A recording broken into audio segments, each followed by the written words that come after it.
Legends are told in song and story, one race they don't tell. Where are the tale of the black cowboys the country knew so well? Where are the tale of the black cowboys the country knew so well? The country knew so well.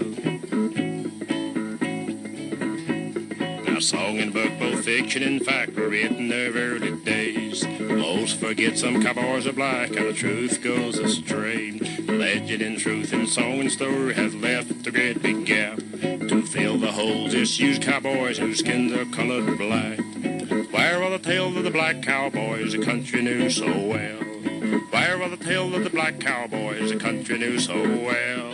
The country knew so well. Slaves that Mr. Lincoln freed didn't leave our growing land. Seem to vanish in the history where it's crossed the burning sand. Slaves that didn't leave our growing land. They seem to vanish in the history where it's crossed the burning sand. Due west across the burning sand. Where are the tale of the black cowboys the country knew so well? Where are the tale of the black cowboys the country knew so well? The country knew. Good afternoon, people. This is Blanche Eden with Black Trending News. This is episode number 5. It's going to be a good one. I'm really excited about this one. So let's get into it. Great intro, wasn't that? I really enjoyed that intro. If you got through it and listened to the entire thing, there's some awesome gems in there. So I hope you listened. And if you did, good for you. Let's keep going. First thing I want to talk about is, well, today we're just going to talk about country music and cowboys. Now, keep in mind, this is something I have never, really thought about before. So I'm just I was so excited to be getting on a mic and talking about this. Because I'm learning a lot myself, and I want to just share that today. So first thing I want to talk about is what a cowboy is. There's a definition for every word, right? So the definition of a cowboy is typically a man. So sidebar, I will be making a podcast on cowgirls because I'm inspired right away by that definition. You got to be kidding me. I know there were cowgirls out there riding and hoeing down, okay? So let me finish here. A man, typically one on horseback, who herds and tends cattle, especially in the western U.S., and that's represented in westerns and novels. A person who is reckless or careless, especially when driving an automobile. That is the British definition of a cowboy. And someone who works as a cowboy. So cowboy is a job. It defines a person. It's a lifestyle, it sounds like. So in this definition, there's no race involved or stated in the definition. There's no race specific to who a cowboy is racially identified as. So that's what we're going to talk about a little bit today. Like I said, I don't watch westerns and stuff like that, so I don't know if there's black cowboys in western shows, but I just get a feeling that there isn't much of that. So the first time that I recall seeing black cowboys, was on Solange's video, the short movie or video or visual. Correct me if I'm wrong again. To my knowledge, that's what it is, for the album that came out this year called When I Get Home.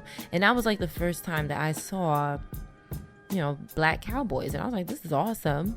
It's a great expose, showing the world that they exist, just to kind of get you hungry for a little bit more. And that didn't really, make me go out and look. I saw it and it kind of breezed over me. So sometimes I gotta see things a few times. Out of, say, 50,000 cowboys, one guy said every fifth one was black. So with common arithmetic, that'll let you know there were quite a few black cowboys as we know today. We're not talking about just rodeo cowboys. We're talking about working cowboys. Again, this whole story around the Lil Nas X song that took off, Old Town Road, I believe is the title of that track. That there's a good story behind that as well. So that made me, a little more, like, let me look into this. And then I saw an interview with K. Michelle on Hollywood Unlocked, and those three things just kind of like, built up and created this idea in my head, like, you know what, I want to talk about this, and I want to learn about it too, and I want to share what I learned and give feedback and so forth. So here we go. So we know what a cowboy is. We have an idea what the British and American definition is. We know it's a job, it's a lifestyle. It's a very popular thing. I believe that their cowboys still exist today. All right, so the next thing I want to talk about is what is country music, right? Honestly, I don't listen to country music, but the last thing I read about country music previous to today is that it's like the #1 music genre in this country. So it's obviously big stuff, and I'm living under a rock apparently. But I've heard country music before. It's not like I've never heard it, but I don't sit down and listen to it. My preferred genre of music is R&B, and I like pop music too. I like rock and roll and so forth, but I don't regularly sit down and listen to country music. So I was curious to see what is country music, right? And I had a hard time finding what country music was. It is obviously something hard to define, and people struggle with putting it in a box, and that's okay. Maybe there is no straight up definition for it, and that's a good thing, I think. It gives room for research and learning and adding them too. So here we go. What is country music? Here we go. Dictionary says a form of popular music originating in the rural southern U.S. It is traditionally a mixture of ballads and dance tunes played characteristically on fiddle, guitar, steel guitar, drums, and keyboard. Sounds kind of bland. It sounds like a bland definition. It says here it takes its roots from genres such as American folk music, especially Appalachian folk and Western music and blues. No mention of the African American roots and culture that are involved in country music. And that is why I'm like, what? Why are they not talking about it? From what I've read so far, all I see is, the mention of the banjo, which they credit coming from Africa. Everything else, when it comes to black country singers and the collaborations that whites did with blacks to create country music, I don't see a lot of that. But I did find some great stuff on YouTube. Because sometimes you gotta go outside of, unfortunately our research exists of the internet. So you gotta kind of get creative and look a little bit harder to find what it is you really need. And normally you find it. I did find this amazing woman. Her name is Queen Esther. It's coming up right now. Once upon a time, when I was a kid, in South Carolina's low country, twang was everywhere. In our sanctified church, there was sacred steel. Television was full of Soul Train and Hee Haw, Al Green and Conway Twitty. Twang was all of us in the backyard, kinfolk and folk from the church stopping by, deacons and missionaries and whatnot, sitting around a big bonfire, eating boiled peanuts and oysters and just carrying on. I can still hear the twang in their voices as they talked late into the night, long after I'd been sent to bed. It wasn't until I left home for the concrete pastures of New York City and made a joyful noise with my own music that I realized twang was inside me, with a heartbeat and a backbeat that kept me out of step with the world. Once upon a time, twang really was everywhere, because for 400 years, African captives saturated the Americas with their food, their music, their traditions. In the South, twang was like a living, breathing thing that connected us to the earth, to the elements, and to each other. Everybody got a hold of our twang and made it their own.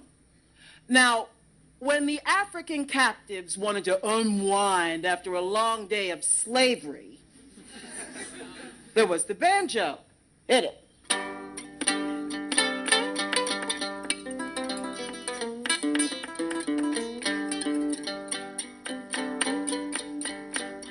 Up until the 1840s, we black folk were the only ones who played this instrument.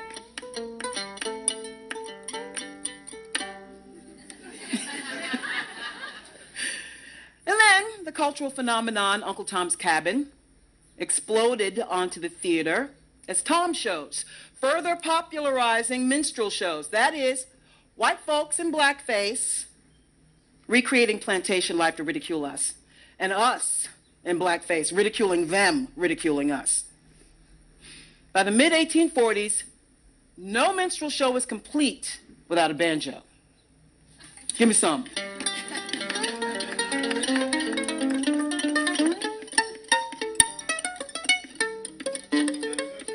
Some of that. Okay. She's awesome, by the way. I'm just running into so many awesome people online, not literally meeting them, but just seeing the beauty of this culture and how valuable we are. I will always emphasize how valuable the black culture is, and I'm just so happy and thankful for it. I'll just never stop saying that. So if you're tired of hearing it, I'm so sorry. I'm gonna keep saying it. So what is country music, or twang, as Queen Esther has called it? So twang is defined by a strong ringing sound such as that made by a plucked string on a musical instrument. In this case, the banjo. And I guess when she said the twang in the voice, you know, as a singer myself, you know, we mimic instruments. The voice is an instrument, and they all kind of, you know, roll together. So that's probably what she was referring to by the twang in the voice, that country sound that gives it that uniqueness that other genres, you know, maybe particularly don't have. And I want to get into what a country music is again. So when I look up country music, it has, you know, similar names like hillbilly music. I guess before it was country music, it was called hillbilly music, which from my knowledge is a hillbilly is describing a white person. I could be wrong, again, let me know. And says it's a popular genre originated in the southern United States in the early 1920s. It takes its roots from genres such as American folk music and blues. It says here that Jimmie Rodgers is the father of country music. Let's see who Jimmie Rodgers is. He is what looks to be a white male, an American singer-songwriter. James Charles Rodgers was an American singer-songwriter and musician in the 20th century, and he was known for his rhythmic yodeling. He died in 1933 in New York. So country was in New York. So the father of country music is a white man. The banjo is from Africa. The banjo, based on my research, is where it all kind of derived from. And Queen Esther is going to tell us a little bit about that. If it weren't for African-American guitarist Arnold Schultz and his thumb style technique, there would be no Bill Monroe. And without Bill Monroe, there would be no bluegrass. If it weren't for African-American guitarist and performer Roscoe T-Tot Payne, the only mentor and the only teacher to Hank Williams, country music wouldn't exist as we know it.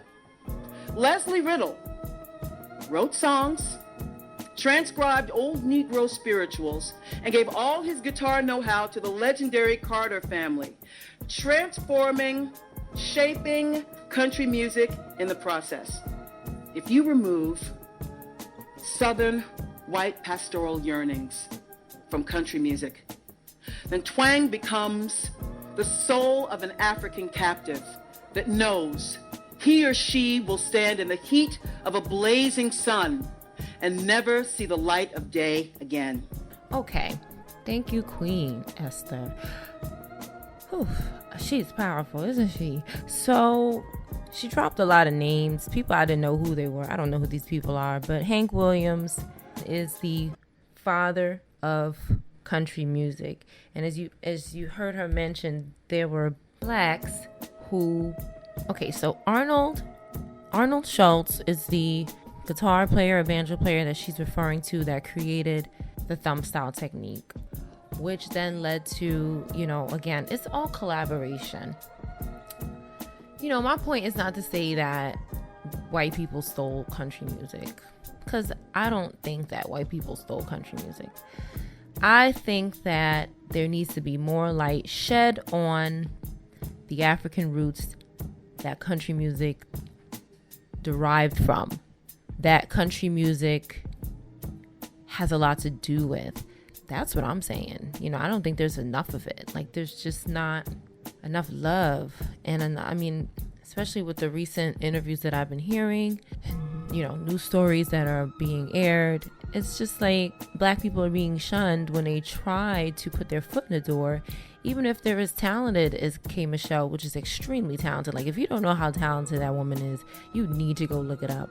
She's not just an R&B singer. She plays multiple instruments. She can sing her butt off, and she is a extremely talented artist that is, I just really think is underrated, in the sense, like, if you don't go look yourself at what she can do, you won't find it. So go look yourself, because she's more than qualified to have a country album, and she's, according to her interviews, she's struggling with that, and they're giving her a hard time, which nobody is surprised at. So I mean, I guess that's what the beef is. It's like, what is the problem? We had a lot to do with this.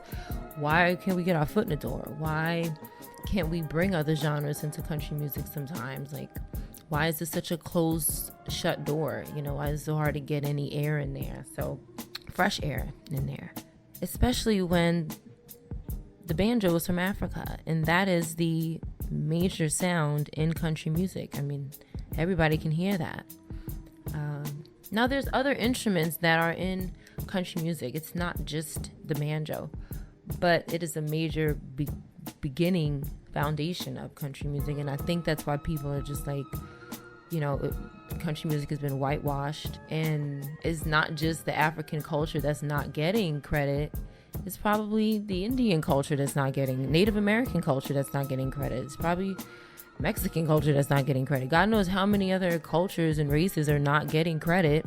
Not just the black race, but all kinds of minorities that are not getting credited for country music. I mean, the father of country music is a white man. So I think that's where the beef lies. It's not that, we want to own country music, but we want the respect that's due, and we want the light that we should have lit on us. So I think that's something we have to do ourselves. If we want to see that, we have to create it, and I don't think there's anything wrong with that. We have to exercise our rights and our freedom of speech. There's a couple clips that I want to play. I found some really awesome stuff, so I'm gonna shut up and get to it. The politics of what happened and all of that, they put Chris Brown in it. It was just a lot that to get the money that they needed. They put artists in the lane, and you have a quota that you need to make. It's a specific executive he has on his wall. He doesn't give a fuck. If you walk in his office, he has career artists and single artists. I was just happy I was on the career artist. Yes. And then ask me, what do you think about this person? Well, I think this whatever. You know what I'm saying? I sat in at a table like this. I hit a song. I hit play. It was a beautiful record. It was a country record. I was told in my face, and I respect them, because I like people give me the real. She looked at me. I was told, if this was Taylor Swift record, that it would be a huge record. But I speak about this all the time. I was told to my face several times, but that one particular time, I'll never forget. Okay, so there's some racism. I mean, we know that, right? We know that racism exists. We don't have to be shocked.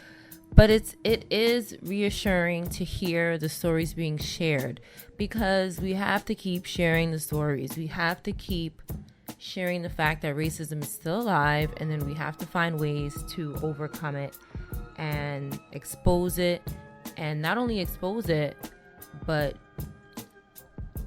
make strides to combat it, and not let it keep us from growing to our fullest potential because of racist barriers that people try to set around us because for their own selfish reasons and material reasons and financial gain, which is pretty much what she's saying, what K. Michelle is saying in this interview. I mean, I understand that the music industry is a business, and I completely respect that. I think that artists should have more freedom, though, and K. Michelle should be able to come out with an album that's a country album. I don't see what the big deal is. It almost seems like independent artists have more freedom than label artists. I mean, that's a given, right? I'm sorry, I'm speaking the obvious. If you're an independent artist and you like country music, make a country album. Like, let's start somewhere. You know what I mean? It'd be nice to see K. Michelle make a country album because, I'm going to get into her experiences. She says she has so much experience and she learned from the greatest people in country music. Like, I'm glad that she's speaking out, and this is exactly what I'm talking about. We just have to keep talking about it and sharing it and not just going, oh man, that sucks, and then keep it moving. We need to, just speak on it and, just speak with the music. We don't have to, it's not much to it. Like the collaboration, the Old Town Road collaboration is a great example of history. Like that's what they did before. The white man collaborated with the black man and made country music. And that's exactly what happened in 2019. It's not anything new. It's just, maybe not happening as often or just kind of under the rug. So, and I don't think Old Town Road is a country song, and K. Michelle explains that as well, and I agree with her. I don't think that is a country song. It definitely has country influence. And that's fine. It's fine. Music doesn't belong to anybody. I just don't like this ownership idea of music. Like, I own this genre. I own this. Nobody owns music. Music is a free space for people to create and make beautiful sound with. That's what music is. It's freedom. You should not be bound to a genre because of the color of your skin or what's needed in that genre right now. You shouldn't be bound by that. Don't be bound by that. And I really hope she comes out with a country album. I think that most people would be right there to support her. And that's cool. And it will inspire other women who want to get into country that, country is a male-dominated genre. A white male-dominated genre. As you can see, the father of country music is a white man. And the queen, I actually had it pulled up here, probably was a white woman. I could almost guess a shot in the dark. It's a white woman. So it's a white dominated genre. And we shouldn't be afraid to try new things and learn new genres and blend them together. That's what has made music culture. It's the blending. It's beautiful. That's why we have multiple genres. There's country pop, there's country, there's twang, there's R&B, there's R&B pop, there's hip hop, there's all kinds of genres. That's why they exist. And then you create new genres and new opportunities for new artists that want to try something different, alternative. Now, I know that there's been a lot, not to get off topic, but there's been a lot of beefing about R&B music being watered down. And to an extent, I agree with that. But let's not make excuses. Make more R&B music. That's what I do. I just keep making R&B music. Nobody can stop me. Nobody can stop me from making. Nobody can stop you from making a genre of music, especially if you're an independent artist. So stop complaining and make some R&B music. That's all you gotta do. It's still alive. We just have to keep it going. So back to the subject here. So we have an idea of what country music is and where it came from. I did find some great stuff on a gentleman named Charley Pride. He was second to Elvis Presley, basically. He had 36 number one hits. He was awarded CMA awards. This is a black man. Charley Pride is his name. So Charley Pride is known as an American singer, not a songwriter. I want to point that out. Oh, how I love my podcast. Okay, so I'm not getting off topic again. I know I jumped from K. Michelle to Charley Pride, but we're gonna come back to K. Michelle in a minute. So hold on, cause she's got a lot of good stuff to say. So Charley Frank Pride, American country singer, musician, guitarist, recording artist, performer, business owner, and former baseball player. So he went into baseball first and then got discovered in Nashville. I guess he had, they were like, come on, let's work together, right? Let's team up. And this is good. And it was with a white man. So he was born in, Charley Pride was born in 1934. He is still alive. God bless that man. And he's 85. He was born in Mississippi. Yes, that's what I have here. And one of his big songs, the first hit was called Snakes Crawl at Night. He has 3 kids. And he's been married since 1956. Very nice. And he was with RCA Records. Now, just some observations here. When I see Charley Pride and I see others related to Charley Pride and Hank Williams, I see Dolly Parton, Loretta Lynn, Willie Nelson, Merle Haggard, Reba McEntire, Johnny Cash. These are all white people. And that's again, just another reason to look more into this. Like, where are the black people in the country? They exist. They really do.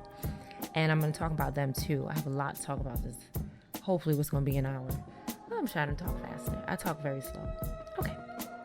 Yeah, it says here in 1966, he was signed to RCA. It's in the 60s. This is not too long ago. I mean, yes, it was a long time ago, but this was in the 60s. So this was at a time where maybe our parents were around. This is not, 5,000 years ago. No one else has the worldwide name recognition that Charley Pride has. Charley Pride was just 14 when he bought his first guitar with money he earned picking cotton. He later became a player in the Negro Baseball League. His sports career took him to Montana, and record producer Jack Cowboy Clement brought him to Nashville. But it was a novelty to have be cut in a country session with a black person. Oh, the snakes crawl at night. That's what they say. Snakes Crawl at Night was the first song Charley and Cowboy Clement cut together. When I heard him in the studio, that's when I really knew that, I heard that big booming voice come through those speakers in there, and it was great. We drew quite a crowd that first session. Well, I'd promised Chet Atkins I'd play it for him first, so I did. And he kept it for a couple of weeks, and then they turned it down. But a month later, a casual encounter changed Charley's life. Chet Atkins walked by. He asked me if I'd done anything with this colored boy. I said, not yet. I'm thinking about pressing up myself.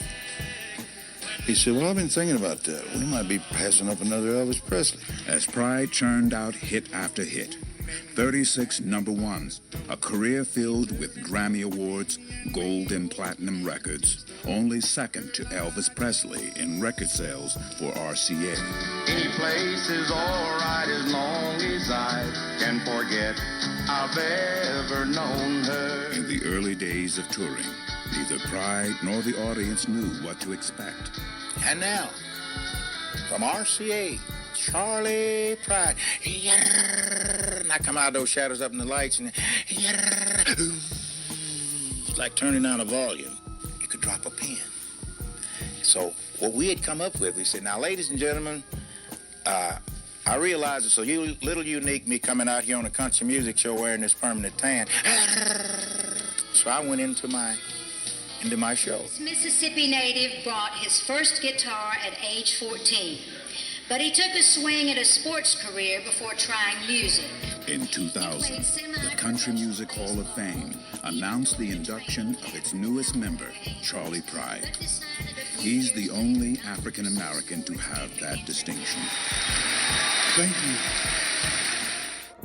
That's Charley Pride. One thing that came into my mind when listening to this, it just seems like I'll go back to the ratio thing. It just seems like there's a very uneven ratio of, give me 1 second, I want to look something up. Okay. So the CMA Awards, Country Music Awards, been around for 5 decades. And that means that's 50 years. It means they've given out a lot of awards, right? Just imagine how many awards they've given out in 50 years. Let's look at the ratio of blacks that got awards in other races, not just blacks, but just, I'm focused on blacks today again. That's my podcast. But we have different minorities under the black umbrella, right? Eddie Arnold was the first CMA Award Entertainer of the Year in 1967. Eddie Arnold is a white man, so the first award was given to a white man. Charley Pride was the first and thus far the only black country artist to win Entertainer of the Year at the CMA Awards. He achieved this accomplishment in 1971. So he came in the game in 1966. 67, 68, 69, 77, 5 years into the game, he won his first award. Okay. So I'm scrolling through some notable winners here, and they're all mostly white males and a few white blonde female women. Yes, that's what I see here. White blonde female women and white men. Few brunettes. Mostly men, and one black man, Charley Pride. Thus far, the only black country artist to win Entertainer of the Year. Now, this still hasn't answered my question here. I'm looking for black people who have won CMA awards. Are you shocked that I'm having a hard time finding this? Blacks that won CMA awards. Here we go. Can't get no clearer than that. Okay, all that keeps popping up here is 16 most iconic CMA awards wins ever. And that's what I just saw. So yes, Charley Pride is an iconic winner. But what happened after that? You know what I mean? Like, did we become unqualified? And that's something I'm curious about. I probably got to do some more research about. Okay, so it looks like the Billboards has recognized this gentleman who seems to be a black man, Jimmy Allen. Man, I'm learning about this, so don't laugh at me if you know about country music. This is my first time seeing a lot of these things. Jimmy Allen attends the 12th annual ACM Honors on August 22nd, 2018, right? So we have 1971, we got 2018, probably not very much in between that. You know, looking at the ratio here, he's 32, joins fellow country music phenom Kane Brown. I've heard some things about Kane Brown. I have to look him up. K. Michelle mentioned him in her interview. Don't know much about Kane Brown. We could talk about him this hour. We don't got no time. We might have a long podcast. We'll have a long podcast. That's okay. I'll cut it into 2 parts. The Georgia-born Brown, who is biracial, notably snagged 3 American Music Awards this year, just prior to his 25th birthday, including Favorite Country Male Artist, Album, and Song. Brown is enjoying runaway success, as reported by OK Player. My point is that there's not a lot of, and these are men. I'm not being sexist. I'm just pointing some things out. Because I'm going to get into a female country artist, a black female. Well, she looks biracial, but it doesn't matter, right? She's black. Female country artist. I want to see where she is too. I have to do a part 2 to this because there's just so much good tea here. There's not a lot here besides that recent one that I just read. It just doesn't seem to be a lot. If you find something, let me know. Drop it in the comment section because I want to know. Like I said, blacks that won CMA awards.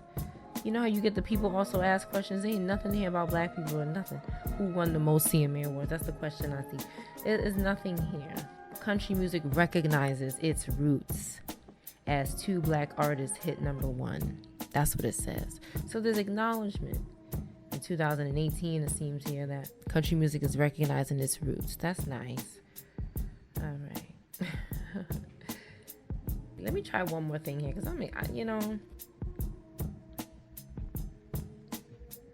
they're not giving us no awards, so Let's see what else we're involved in when it comes to country music. Black artists continue to be excluded from country music. Country music recognizes blah, blah, blah. African American influence on country music can't be understated or overstated. So here's some colored. I can't believe they have this here. Oh, wow. It says 2019, when you look up blacks in country music, it says colored country singers. That's what it says here. I don't know if I should be offended. Let me just keep reading. Darius Rucker, Charley Pride. Those two men are still living. D. Ford Bailey, he passed away in 82. Aaron Neville, I've heard of him. Cowboy Troy. Ray Charles passed away in 04. He was considered a country singer. I didn't know that. Tina Turner is considered a country singer. Wow. I didn't know that, Tina. I'm going to do a podcast on her too coming up this season. Hootie and the Blowfish. Essence did an article on 18 black country singers you need to know. And we all know that when we see these big, as an independent artist, I do know that when I see these large companies like Essence making these, articles, and they have just 18 of the best, there's probably like 5,000 that didn't make this list. So we could assume, it's safe to assume that there's a thousands of others that are black, but they're just not, Essence is recognizing it because Essence is a black magazine. So, that's why. Aaron Neville, Carl Ray, these are men. Cleve Francis, Carolina Chocolate Drops, Tina Turner, the Pointer Sisters, Mickey Guyton, she's another black woman, very nice. Charley Pride, Candy Staton, another black woman, very nice. Miko Marks, another black woman. Cowboy Troy, okay. Darius Rucker. So they have a nice balanced amount of women and men, which I'm very happy to see. Petrella, she's been in the game for over 25 years with the likes of Gladys Knight and Tracy Lawrence. She's been in the game a long time. You don't hear about these people. You got to look for them. Milton Patton, Vicky Van. Okay. Trini Triggs. Dwight Quick. Scott Eversole. Okay, it's very diverse variation of people of color. I like that. Very nice. Okay, so I'm pleased. I'm pleased. So, we've covered that. I want to get into another clip. I'm tired of hearing myself talk again. Let's get into another clip. Let's see what else I got here. One day, there will be a black person who goes to the bank on country. And singer-songwriter Reese Palmer's career is taking off.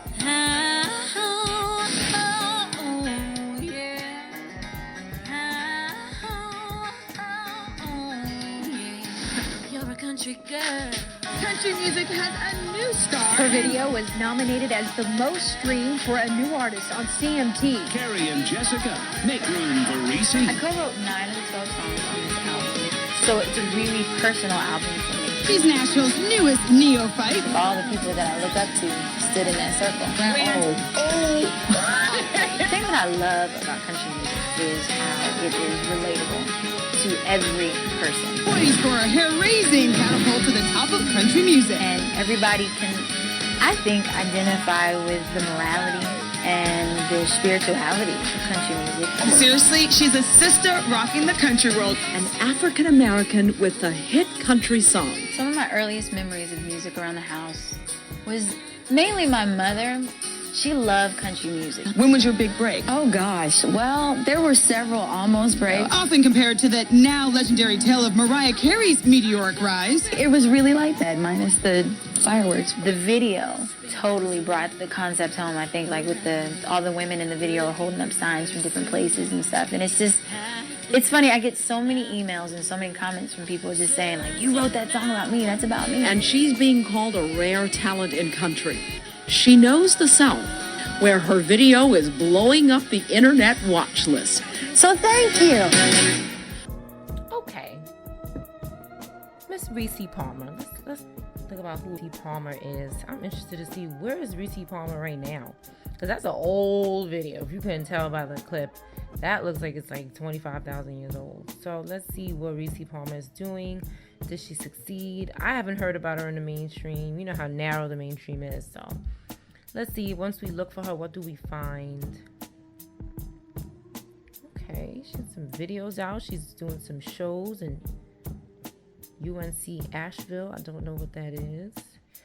She's married. She got married in 2010. She's American. Let's see. Anything else we can find about her? She was born in 1981. She's a Taurus. Alright, I'm being silly.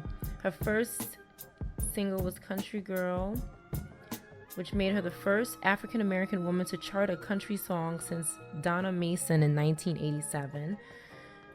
All right, so we have 1987 and we have 2007. Wow. Let me read that again. So in 1987, Donna Mason had,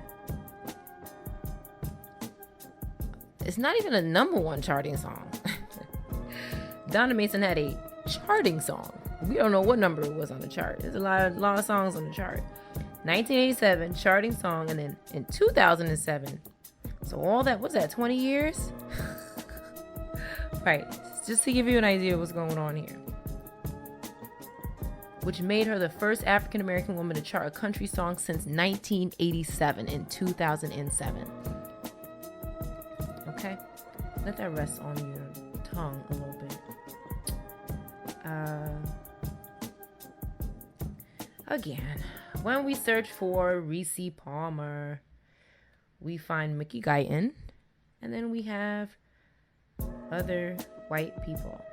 They don't put the other blacks next to the blacks. They put one black and then, or no blacks, and they put all whites. They don't show us. They don't put us where we should be so that we could learn about ourselves when we look on here. She's still performing on her Twitter page. Showtime is at 8. That was 4 days ago. Palatine Park in West Virginia. So she's touring. She's doing shows. She's booking stuff. I'm happy for her. That's great for an artist that's booking stuff. That's fantastic. That is fantastic. I'm about to make me a country album. No, I'm kidding. I love country. I think I'm gonna start listening to country music. I'm a bit inspired by this, even more because the roots are African. I'm kind of embarrassed. I didn't know that before, and I've learned about it at my age. But that's okay. I'm not gonna be ashamed. I think a lot of people are learning about it, and it's good. I'm happy and grateful that I'm learning about it. Let's see what else we could look up about her. Okay, so she did a cover song in 2008. She covered No Air. That was a Jordan Sparks song and Chris Brown. We all know that song probably. So Country Girl peaked at number 54 on the Billboard charts. 54, okay? She's 37 now. She was born in Pennsylvania. Her genres are country, R&B, and Southern soul. Very nice. She was signed to Universal and Baldy Locks. A website. You can go check her out. ReesePalmermusic.com. Let's see what else. Oh, okay. Jimmy Jam and Terry Lewis discovered her or offered her a deal. Okay, that was nice. That was when she was 19. That's pretty cool. It's hard to get there for most of us. She did jingles and Barbie commercials. She performed on Dance Fever TV. So she's had some exposure previous to this, so she's worked to get where she was. It wasn't just handed to her. That's very nice to see. I can't stand things that are just handed to people. I like to see people that work for their stuff. That's good. Let's see what else we got here. She's had a lot of good press. She was on Yahoo Music. She's had a good career, not too exploited, not too underexploited. She probably still has her privacy. She probably still go to the store and people are not stalking her. I mean, I think that's a nice life. I think I'd like to see myself get there musically. That's very nice. She's a great role model. Very nice. Very, very nice. I'm happy for you, Reese Palmer. You're still doing shows. Very nice, if you can hear me. Okay, so we talked about Reese a little bit. Talked about Snakes Crawl at Night. Did the banjo. I think I covered a lot. Let me see if there's any more. There was a couple more clips I wanted to get out and talk about a little bit here. Let me see if something I didn't play yet. I think I played it already. Oh, let's go back to K. Michelle.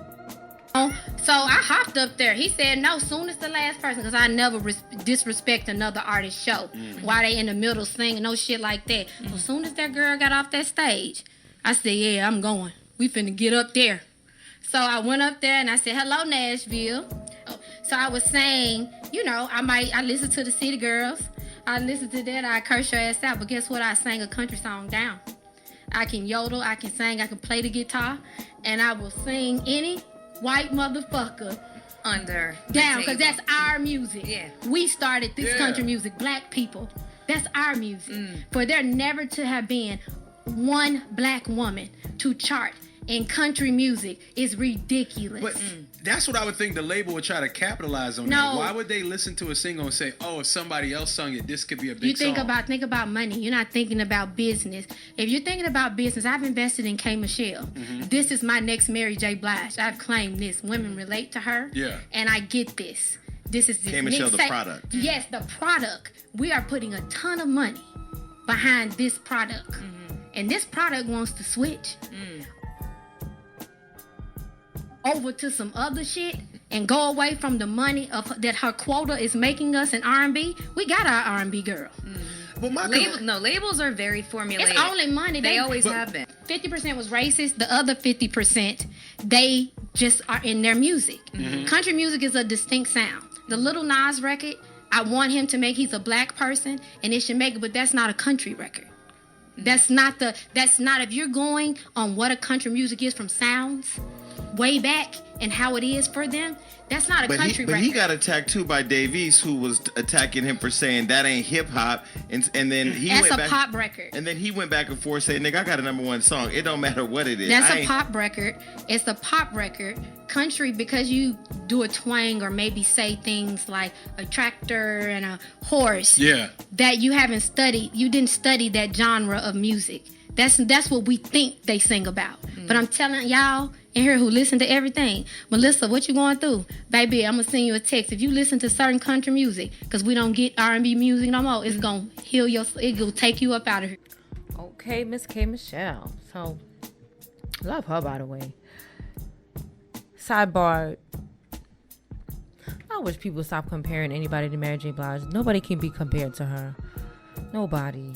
That's one of my faves. I'm gonna do that's like my #1 fave. Anybody who follows me knows that's my #1 fave. So I have to do a podcast on Miss Mary J. Blige. Let me write that down. MJB over here. That's just a sidebar. Nobody compares to MJ. But yes, R&B is sliding away. But again, like I said, we got to keep making it. We got to keep making the music. We can't say, oh, R&B is going away. No, we got to keep making R&B. That's what we have to do. We got to stop saying it and do it. That was an excellent interview by Hollywood Unlocked and K. Michelle and Melissa Ford and the other gentleman that's on that show. Another clip that I want to show here. It's hard to trace the origins of any one type of music, but one thing is certain. One of the cornerstones of modern American country music can be traced back to Africa. With the arrival of slaves to America in the 17th century came the blending of many cultures.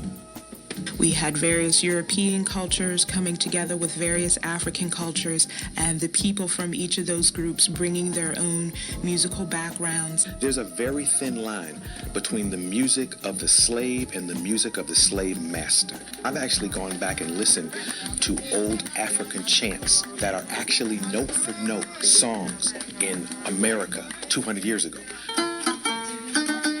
Many historians believe the modern-day banjo is most closely linked to the African lute instrument called the akonting.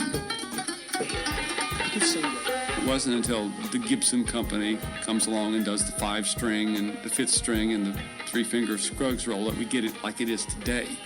But it was an instrument that came out of Africa. After slavery, America entered into its Reconstruction period. As former slaves spread across the country, so did their music.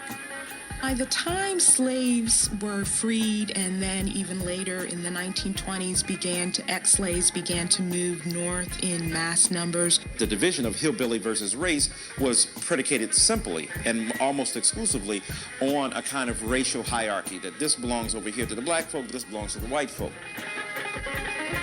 String bands basically are the link between the really rural music that people were playing in their earliest days in this country and the later music that became known as country.